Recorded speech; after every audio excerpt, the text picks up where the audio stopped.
our state to prosper, we absolutely must cultivate a stronger culture of innovation and entrepreneurship. As the University Research Corridor, our institutions bring in 95% of all the external R&D dollars that come into the state. And together, we conduct well over $1.3 billion in research activity. The URC vision for the future includes collaborative technology, increased URC activities and partnerships, measuring our productivity and attracting additional funding for collaborative research.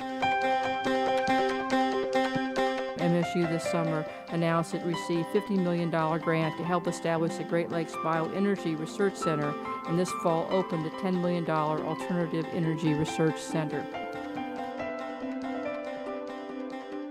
Meanwhile, Wayne State has established the National Biofuels Energy Lab and lured Next Energy to Techtown, while U of M has established the Michigan Memorial Phoenix Energy Institute, part of a $35 million per year investment in energy research.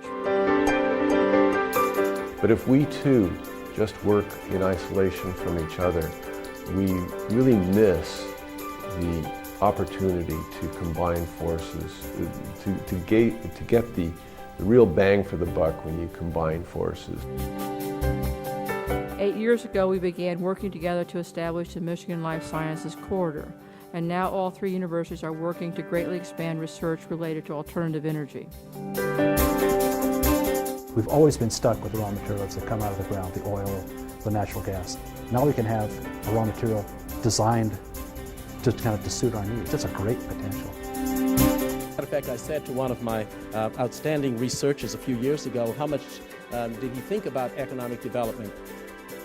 He said, well, a lot more now than before you came here.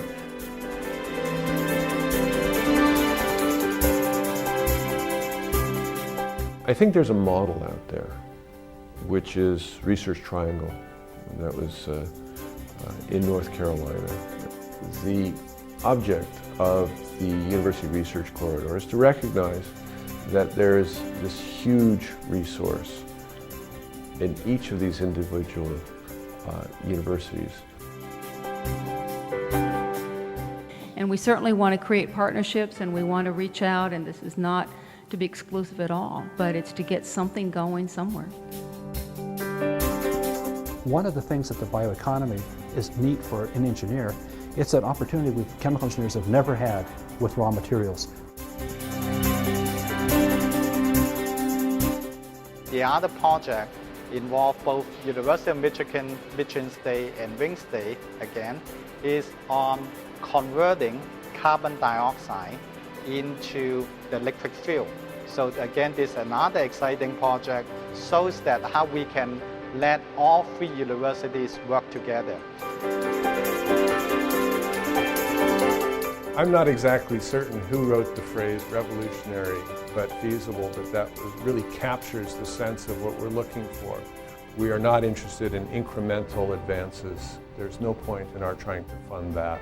We want to take some big steps and see what the outcome is.